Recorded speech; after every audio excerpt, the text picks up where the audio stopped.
মানবতা বিরোধী অপরাধের মামলায় জামায়াত নেতা এটিএম আজহারুল ইসলামের মৃত্যুদণ্ডের রায়ের বিরুদ্ধে আপিলের অনুমতি দিয়েছেন সর্বোচ্চ আদালত। আগামী ২২ এপ্রিলে বিশেষ শুনানির দিন ধার্য করা হয়েছে।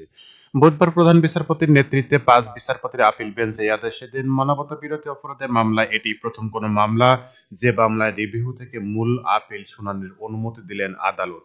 এদিন বেলা ১০টা ৪৫ মিনিটে আপিল বেঞ্চ শুনানি শুরু হয়। আজহারের পক্ষে শুনানি করেছেন আইনজীবী ব্যারিস্টার এহসানুল আব্দুল সিদ্দিকী। তাকে সহযোগিতা করেছেন জ্যেষ্ঠ আইনজীবী S M Shahjahan, advocate Mohammad Shishir Monir, barrister Najib Momen. প্রসিকিউশনের পক্ষে ছিলেন advocate Gazi M H Tamim. পরে আইনজীবীরা বলেন, ৪টি গ্রাউন্ডে আপিল বিভাগ রিভিউ মঞ্জুর করেছেন।